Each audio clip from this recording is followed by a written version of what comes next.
इनके कब्जे से भारी मात्रा में ड्रग्स, सोना चांदी के जेवर और कई संपत्तियों के दस्तावेज बरामद हुए हैं। उधर आउटर दिल्ली पुलिस ने 37 मामलों में वांछित एक शातिर बदमाश को मुठभेड़ के बाद गिरफ्तार किया है। पुलिस का कहना है कि तीनों मामलों में जांच जारी है और जल्द ही कई और अहम खुलासे होने की संभावना है। गाजियाबाद से डिजिटल अरेस्ट के नाम पर साइबर ठगी का एक चौंकाने वाला मामला सामने आया है, जहां 84 वर्षीय सेवानिवृत्त बैंक प्रबंधक और उनकी पत्नी को 12 दिनों तक वीडियो कॉल के जरिए मानसिक रूप से बंधक बनाकर करीब 2 करोड़ 20 लाख रुपए ठगी कर ली गई। जालसाजों ने खुद को ईडी का अधिकारी बताकर दावा किया कि उनका नाम एक चर्चित मनी लॉन्ड्रिंग मामले में सामने आया है। इसके बाद वीडियो कॉल पर रोज फर्जी अदालत लगाई गई, नकली जज बनकर घंटों पूछताछ की गई और गिरफ्तारी का डर दिखाकर बुजुर्ग से अपनी पूरी जमा पूंजी के साथ साथ उधार और लोन लेकर भी पैसे ट्रांसफर करा लिए गए। ठगी का एहसास होने पर पीड़ित ने पुलिस में शिकायत दर्ज कराई, जिसके बाद साइबर पुलिस ने पूरे मामले की जांच में जुट गई है। दिल्ली को कूड़े के पहाड़ों से मुक्त करने के लिए सरकार ने अब मिशन मोड में काम तेज कर दिया है।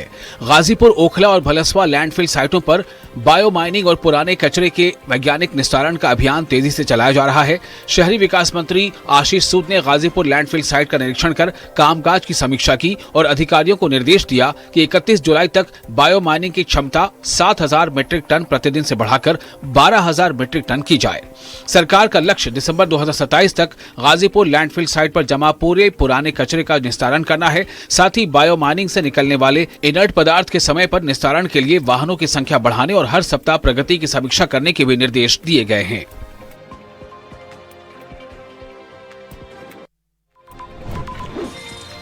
दिल्ली के राजूकरी फ्लाईओवर पर तेज रफ्तार का कहर देखने को मिला, जहां एक तेज गति से दौड़ रही थार ने बाइक को जोरदार टक्कर मार दी। इस भीषण सड़क हादसे में बाइक सवार की मौके पर ही मौत हो गई।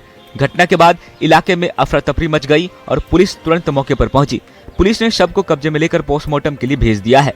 मामले में थार चालक को हिरासत में लेकर उसके खिलाफ केस दर्ज कर लिया गया है। शुरुआती जांच में तेज रफ्तार को हादसे की मुख्य वजह माना गया है। फिलहाल पुलिस आसपास के सीसीटीवी फुटेज और अन्य साक्ष्यों के आधार पर पूरे मामले की जांच कर रही है।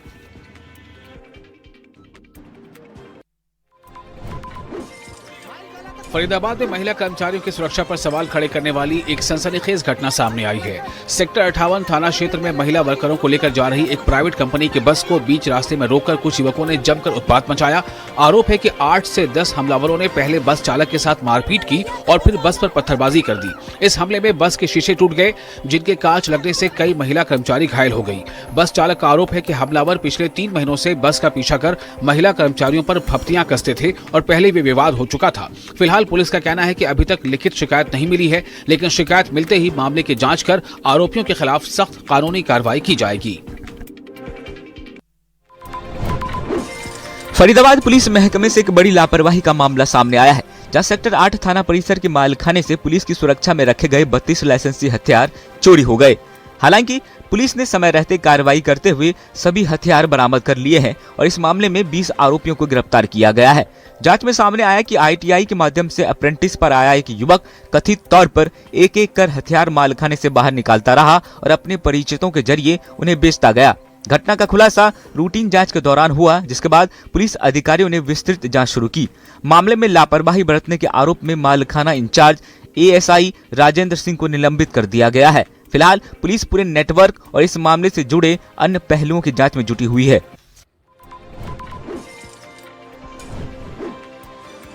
गुरुग्राम में एक स्कॉर्पियो चालक ने फिल्मी अंदाज में पेट्रोल पंप को चकमा देकर फरार होने की वारदात को अंजाम दिया है। आरोपी ने करीब 6,000 रुपए का पेट्रोल अपनी गाड़ी में भरवाया और बिना भुगतान किए तेज रफ्तार में मौके से भाग निकला। जल्दबाजी में उसने पेट्रोल मशीन का पाइप भी तोड़ दिया, जिससे पंप को अतिरिक्त नुकसान हुआ। ये पूरी घटना पटौदी बिलासपुर रोड स्थित पेट्रोल पंप पर लगे CCTV कैमरे में कैद हो गई।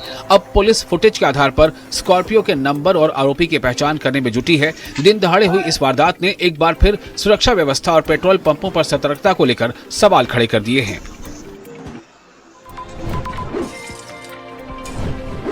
कांग्रेस ने नीट पेपर लीक मामले को लेकर जम्मू कश्मीर में छात्रों की गूंज कैंपेन शुरू किया। इस कैंपेन का मकसद राहुल गांधी का संदेश देश भर के छात्रों तक पहुंचाना है। कांग्रेस ने शुक्रवार को अनंतनाग से अपना देशव्यापी छात्रों की गूंज कैंपेन शुरू किया है। ये कैंपेन नीट पेपर लीक के मुद्दे और शिक्षा व्यवस्था से जुड़ी चिंताओं पर केंद्रित है। इस दौरान विपक्ष के नेता राहुल गांधी का एक प्रेजेंटेशन भी दिखाया गया और कई युवाओं ने अपनी राय रखी।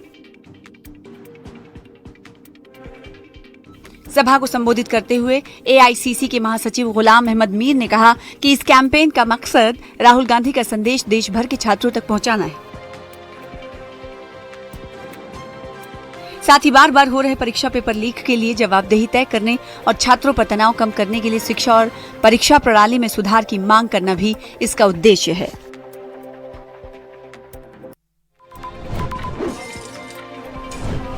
नीट पेपर लीक को लेकर जिला सांबा में कांग्रेस पार्टी ने एक प्रेस कॉन्फ्रेंस आयोजित कर केंद्र सरकार के खिलाफ जमकर विरोध जताया। इस दौरान कांग्रेस नेताओं ने आरोप लगाया कि पेपर लीक की घटनाओं ने देश भर के लाखों छात्रों के भविष्य के साथ खिलवाड़ किया है और सरकार इस मामले में पूरी तरह विफल साबित हुई है। प्रेस कॉन्फ्रेंस को संबोधित करते हुए कांग्रेस की वरिष्ठ नेता इंदु पवार ने कहा कि नीट पेपर लीक प्रकरण ने छात्रों और उनके अभिभावकों का भरोसा तोड़ा है। उन्होंने कहा कि देश भर में छात्र न्याय की मांग को लेकर सड़कों पर उतरने को मजबूर हुए हैं। कांग्रेस की मांग है कि इस मामले की निष्पक्ष जांच कर दोषियों के खिलाफ कड़ी कार्रवाई की जाए। उन्होंने कहा कि जब तक केंद्रीय शिक्षा मंत्री धर्मेंद्र प्रधान अपने पद से इस्तीफा नहीं देते तब तक कांग्रेस पार्टी देश भर में प्रेस कॉन्फ्रेंस, धरना प्रदर्शन और विरोध कार्यक्रम जारी रखेगी। उन्होंने कहा कि छात्रों के भविष्य के साथ किसी भी तरह का समझौता स्वीकार नहीं किया जाएगा। मुजफ्फरनगर में दुकानों और व्यावसायिक प्रतिष्ठानों को सील किए जाने की कार्रवाई को लेकर यूपी सरकार के राज्य मंत्री एवं नगर विधायक कपिल देव अग्रवाल ने प्रशासन को स्पष्ट निर्देश दिए हैं। उन्होंने कहा कि किसी भी व्यापारी के खिलाफ कार्रवाई पूरी तरह नियमानुसार और कानूनी प्रक्रिया के तहत ही की जाए। बिना नोटिस प्रतिष्ठानों को सील करने से व्यापारियों में भय और असंतोष का माहौल बन रहा है। राज्य मंत्री कपिल देव अग्रवाल ने जिलाधिकारी, वरिष्ठ पुलिस अधीक्षक, एमडीए उपाध्यक्ष, एमडीए सचिव और मुख्य अग्निशमन अधिकारियों से वार्ता करते हुए प्रशासन का उद्देश्य नियमों का पालन कराना होना चाहिए कहा, न कि व्यापारियों में आतंक का वातावरण पैदा करना। उन्होंने कहा कि यदि किसी प्रतिष्ठान में कोई कमी या नियमों का उल्लंघन मिलता है तो पहले संबंधित व्यापारी को नियमानुसार नोटिस जारी कर कमियों को दूर करने का पर्याप्त अवसर दिया जाए, उसके बाद ही आवश्यक कार्रवाई की जाए। जिला सांबा में श्री अमरनाथ यात्रा को लेकर प्रशासन की तैयारियां अंतिम चरण में पहुंच गई हैं। यात्रा मार्ग पर श्रद्धालुओं की सुविधा और सुरक्षा सुनिश्चित करने के लिए सभी आवश्यक इंतजाम किए जा रहे हैं। विभिन्न राज्यों से आने वाले लंगर समितियां लॉजमेंट सेंटरों पर पहुंचना शुरू हो गई हैं, जबकि कई समितियों को प्रशासन की ओर से लंगर लगाने की अनुमति भी प्रदान कर दी गई है।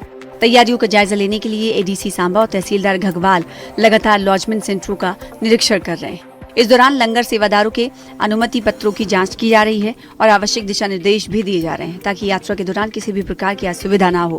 प्रशासन के अनुसार श्री अमरनाथ यात्रा 3 जुलाई से शुरू होगी, जबकि श्रद्धालुओं की सेवा के लिए 30 जून से लंगर सेवा प्रारंभ कर दी जाएगी।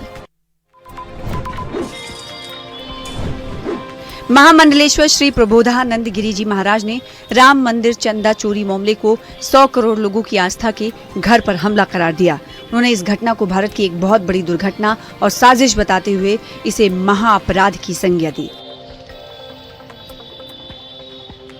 शुक्रवार को मुजफ्फरनगर जनपद स्थित शिव चौक पर पहुंचे महामंडलेश्वर श्री प्रबोधानंद गिरी जी महाराज ने सर्वप्रथम भगवान शिव शंकर की आराधना की। इसके उपरांत उन्होंने मीडिया से रूबरू होते हुए राम मंदिर चंदा चोरी मामले पर अपनी तीखी प्रतिक्रिया व्यक्त की। उन्होंने कहा कि इस घटना से ट्रस्ट में अब कोई नैतिकता नहीं बची है। यदि नैतिकता होती तो ट्रस्ट के सदस्य अपना त्यागपत्र दे देते। उन्होंने सरकार से बिना देर किए इन ट्रस्टियों को हटाने की मांग की। महामंडलेश्वर ने निपेंद्र मिश्रा को इस षड्यंत्र का मुख्य व्यक्ति करार देते हुए उनके विरुद्ध भी एक एफआईआर दर्ज करने की बात कही।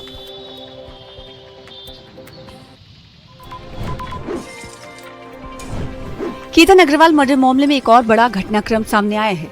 जांच के तहत लोनावाला ग्रामीण पुलिस शुक्रवार को गुप्त रूप से सिया गोयल और चेतन चौधरी को लोहगढ़ किले के पास लेकर गई।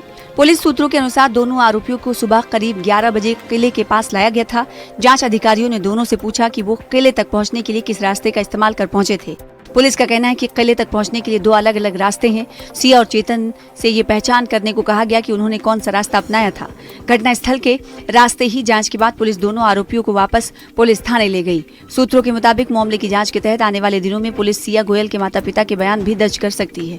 सोशल मीडिया पर सिया गोयल और उसके भाई साहिल गोयल का एक वीडियो वायरल है जिसमें दोनों पार्टी करते और शराब पीते नजर आ रहे हैं।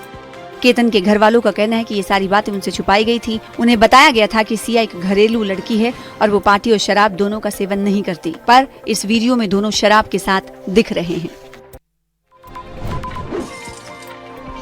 आगामी अमरनाथ यात्रा को सुरक्षित और शांतिपूर्ण ढंग से संपन्न कराने के लिए जम्मू कश्मीर पुलिस लगातार अपनी तैयारियों को मजबूत कर रही है। इसी क्रम में अनंतनाग पुलिस ने बिजबेहड़ा के लैंडिंग स्ट्रिप पर ग्रेनेड हमले की स्थिति से निपटने के लिए एक व्यापक मॉक ड्रिल का आयोजन किया। इस अभ्यास के दौरान क्विक रिस्पांस टीम यानी QRT की तत्परता, घायलों को सुरक्षित निकालने की प्रक्रिया, मेडिकल सहायता, कैजुअलिटी मैनेजमेंट और विभिन्न सुरक्षा एवं प्रशासनिक एजेंसियों के बीच समन्वय का परीक्षण किया गया। पुलिस अधिकारियों के अनुसार इस तरह की मॉक ड्रिल का उद्देश्य किसी भी आपात स्थिति में त्वरित और प्रभावी कार्रवाई सुनिश्चित करना है ताकि अमरनाथ यात्रा के दौरान श्रद्धालुओं की सुरक्षा में किसी प्रकार की कमी न रहे। जम्मू कश्मीर पुलिस ने भरोसा दिलाया है कि यात्रा को सुरक्षित बनाने के लिए सभी आवश्यक सुरक्षा इंतजाम पूरी तरह से सक्रिय है। जम्मू कश्मीर में आतंकी गतिविधियों और राष्ट्र विरोधी मामले के खिलाफ कार्रवाई लगातार जारी है। इसी क्रम में CID काउंटर इंटेलिजेंस कश्मीर ने शुक्रवार को घाटी के कई इलाकों में एक साथ सर्च ऑपरेशन चलाया। ये कार्रवाई वर्ष 2023 में दर्ज एक मामले की जांच के सिलसिले में अदालत से जारी वारंट के आधार पर की गई। तलाशी अभियान श्रीनगर, गांदरबल और अनंतनाग सहित कई स्थानों पर चलाया गया। जांच के दौरान कई महत्वपूर्ण दस्तावेज और डिजिटल उपकरण बरामद किए गए, जिन्हें आगे की जांच के लिए जब्त कर लिया गया है। अधिकारियों के अनुसार जब्त सामग्री की फोरेंसिक और तकनीकी जांच कर ये पता लगाया जाएगा कि उसका मामले से क्या संबंध है। CIK का कहना है कि जांच पूरी तरह कानून के दायरे में रहकर की जा रही है और मामले से जुड़े सभी तथ्यों को सामने लाने के लिए कार्रवाई आगे भी जारी रहेगी। जम्मू कश्मीर के डोडा जिले के भदरवा से एक दर्दनाक सड़क हादसे की खबर सामने आई है। यहाँ गुलडंडा रोड पर एक स्विफ्ट कार अनियंत्रित होकर गहरी खाई में जा गिरी, जिसमें 2 लोगों की मौत हो गई जबकि 4 अन्य गंभीर रूप से घायल हो गए। हादसे की सूचना मिलते ही स्थानीय लोग और बचाव दल मौके पर पहुंचे और राहत एवं बचाव अभियान चलाकर सभी घायलों को सब डिस्ट्रिक्ट अस्पताल भदरवा पहुंचाया गया। अस्पताल में इलाज के दौरान एक महिला समेत 2 लोगों ने दम तोड़ दिया जबकि 4 घायलों का उपचार जारी है। सभी पीड़ित जम्मू के अखनूर क्षेत्र के निवासी बताए जा रहे हैं। फिलहाल पुलिस ने मामला दर्ज कर हादसे के कारणों की जांच शुरू कर दी है। बहुत दुख से कहना पड़ रहा है कि एक उनमें से ब्रॉड डेड थे और दूसरे जब जैसे ही यहाँ पहुंचे हैं तो विदिन 5 to 10 मिनट्स उनकी यहाँ पे डेथ हो गई।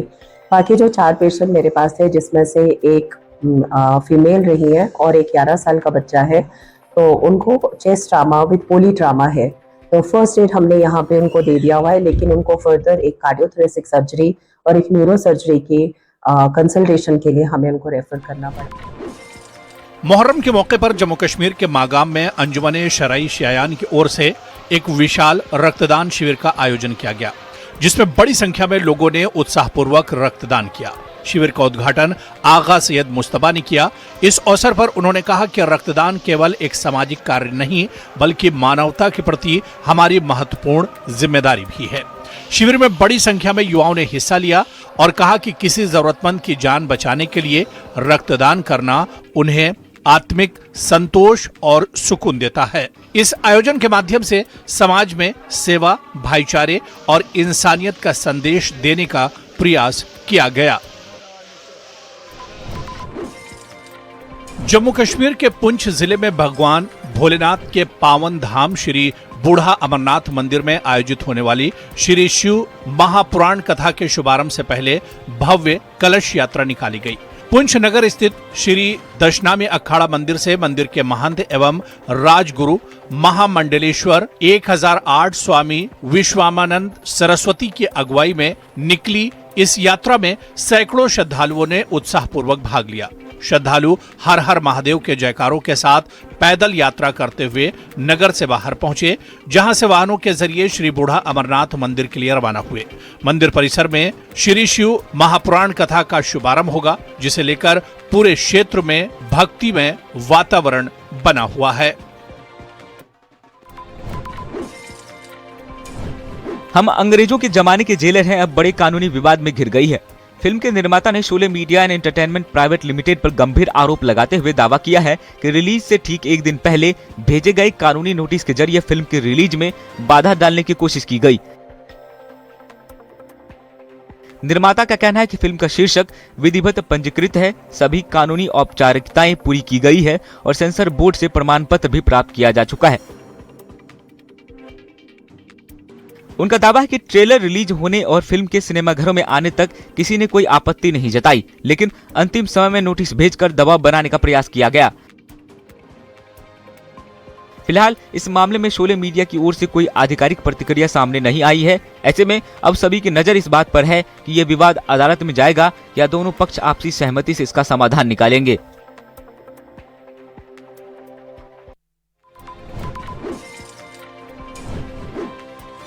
पाकिस्तान के पूर्व तेज गेंदबाज शोएब अख्तर के भाई शहजाद अख्तर के जनाजे को लेकर एक नया विवाद सामने आया है।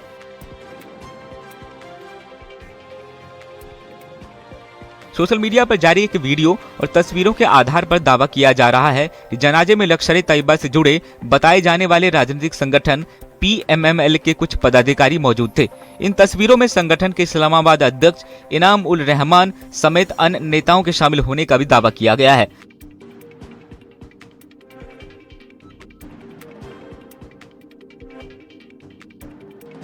बताया जा रहा है कि यह वीडियो संबंधित संगठन की ओर से साझा किया गया था। हालांकि इस मामले पर शोएब अख्तर की ओर से कोई आधिकारिक प्रतिक्रिया सामने नहीं आई है और इन दावों की स्वतंत्र पुष्टि नहीं हो सकती। ऐसे में यह मामला अब चर्चा और विवाद का विषय बना हुआ है।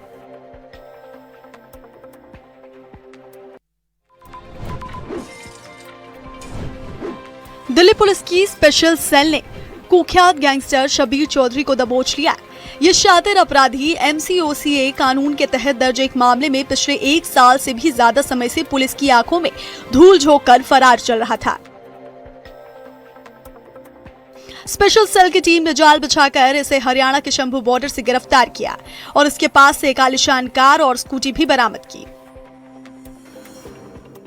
पुलिस के मुताबिक शब्बीर चौधरी उस खतरनाक गैंग का सरगना है जो दिल्ली और उत्तर प्रदेश के इलाकों में हत्या, रंगदारी और जमीन कब्जे जैसे संगीन अपराधों को अंजाम देता था और जिसका नेटवर्क दुबई और नेपाल तक फैला हुआ है। ये शातिर गैंगस्टर 1990 के दशक से अपराध की दुनिया में है और इसके खिलाफ हत्या और हथियारों की तस्करी समेत करीब 14 गंभीर मामले दर्ज हैं। दिल्ली के बवाना इलाके स्थित पूट खुर्द गांव से सरेआम कत्लेआम की बेहद सनसनीखेज और दिल दहला देने वाली वारदात सामने आई। यहां बुधवार की रात को 22 साल का एक युवक केशव जब जिम से कसरत करके बाइक पर अपने घर लौट रहा था, तभी पहले से घात लगाए बैठे बदमाशों ने उस पर हमला कर दिया। घर से महज कुछ ही कदमों की दूरी पर स्कूटी सवार अज्ञात बदमाशों ने केशव को घेर कर उस पर ताबड़तोड़ और अंधाधुंध गोलियां बरसा दी। लहूलुहान हालत में केशव को तुरंत नजदीकी अस्पताल ले जाया गया, लेकिन डॉक्टरों की तमाम कोशिशों के बावजूद इलाज के दौरान इस मासूम युवक ने दम तोड़ दिया। सूत्रों के मुताबिक स्कूटी पर सवार होकर आए 4 से 5 बदमाशों ने इस पूरी वारदात को बेहद सोची समझी साजिश के तहत अंजाम दिया और केशव अपने माता पिता का इकलौता बेटा था। इस खौफनाक हत्याकांड की खबर मिलते ही दिल्ली पुलिस की कई टीमें तुरंत मौके पर पहुंची और इलाके में लगे CCTV कैमरों को खंगालकर फरार हत्यारों की सरगर्मी से तलाश शुरू कर दी।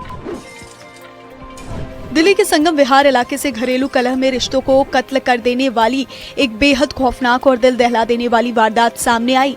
यहां देर रात एक सनकी पति ने मामूली विवाद के बाद अपनी ही पत्नी की गोली मारकर बेरहमी से हत्या कर दी और मौके से फरार हो गया। मृतका की पहचान कविता के रूप में हुई है, जिसकी महज 1.5 साल पहले ही शिवम नाम के युवक से बड़े अरमानों के साथ शादी हुई थी। पुलिस को घटनास्थल से 3 खाली कारतूस बरामद हुए हैं, जिससे अंदाजा लगाया जा रहा है कि आरोपी ने गुस्से में आकर एक के बाद एक कई फायर किए। रोते बिलखते पीड़ित परिवार का आरोप है कि आरोपी पति पहले भी कविता को जान से मारने की धमकियां देता रहता था और आखिरकार उसने इस खौफनाक कदम को उठा ही लिया। इस सनसनीखेज हत्याकांड के बाद इलाके में हड़कंप मच गया है और पुलिस ने हत्या का केस दर्ज कर कातिल पति की सरगर्मी से तलाश शुरू कर दी है। बुलंदशहर के अनूप शहर इलाके से बेहद दुखद और दिल दहला देने वाले हादसे की खबर सामने आई। यहाँ के बच्ची खेड़ा गांव में एक मकान का छज्जा अचानक ताश के पत्तों की तरह ढह गया, जिसके मलबे में दबने से 2 मासूम बच्चों की दर्दनाक मौत हो गई। घटना के वक्त दोनों बच्चे घर के पास ही मौजूद थे, तभी अचानक ये भारी भरकम छज्जा सीधे उनके ऊपर आ गिरा और चीख पुकार मच गई। हादसे की सूचना मिलते ही पुलिस और स्थानीय लोगों ने बिना वक्त गवाए तुरंत राहत और बचाव का काम शुरू किया और मलबे को हटाकर दोनों बच्चों को बाहर निकाला। पुलिस ने दोनों को तुरंत नजदीकी सामुदायिक स्वास्थ्य केंद्र पहुंचाया, लेकिन वहां डॉक्टरों ने 14 साल के दिव्यांशु और 11 साल की रितिका को मृत घोषित कर दिया। इस अचानक आई आपदा के बाद से पूरे गांव में मातम छा गया और पीड़ित परिवार का रो रो कर बुरा हाल है। मुजफ्फरनगर पुलिस ने अवैध हथियारों की तस्करी करने वाले बड़े और शातिर गैंग का पर्दाफाश करते हुए इसके 3 सक्रिय सदस्यों को गिरफ्तार किया। यह गिरोह पड़ोसी जिले मेरठ से बेहद सस्ते दामों में अवैध तमंचे और हथियार खरीदता था और फिर उन्हें आसपास के कई जिलों में ऊंचे दामों पे बेचकर मोटा मुनाफा कमाता था। पुलिस की स्पेशल टीम ने जाल बिछाकर इन तस्करों को रंगे हाथों दबोच लिया, जो इलाके में किसी बड़ी वारदात को अंजाम देने या हथियारों की बड़ी डिलीवरी देने की फिराक में घूम रहे थे। पकड़े गए इन आरोपियों के कब्जे से पुलिस ने भारी मात्रा में हथियार बरामद किए हैं, जिसमें 10 अवैध तमंचे, 15 जिंदा कारतूस और तस्करी में इस्तेमाल होने वाली एक स्कूटी शामिल है। पुलिस की इस मुस्तैदी से जहां पश्चिमी उत्तर प्रदेश में होने वाली कई बड़ी आपराधिक वारदातें टल गई, वहीं हथियारों की इस बड़ी खेप के पकड़े जाने से अपराधियों में खौफ का माहौल है। इनके द्वारा अवैध तमंचों की खरीद फरोख्त करते हैं। ये लोग एक तमंचे को 5-5.5 हजार रुपए में खरीद कर 7,000 रुपए में बेचते हैं। इसमें कि शामली में पुलिस ने 50,000 के इनामी बदमाश मेहताब को पुलिस एनकाउंटर में ढेर कर दिया। बदमाश मेहताब लूट, हत्या, रंगदारी, डकैती, गैंगस्टर जैसे 25 मामलों में फरार चल रहा था। गुरुवार देर रात खेत पर किसानों से नकदी और मोबाइल की लूट कर वो भाग रहा था। मुखबिर की सूचना पर पुलिस ने बदमाश को पकड़ने का प्रयास किया और इस दौरान उसने पुलिस पर फायरिंग शुरू कर दी। जवाबी फायरिंग में पुलिस की गोली से वो घायल हो गया, उसे अस्पताल पहुंचाया गया।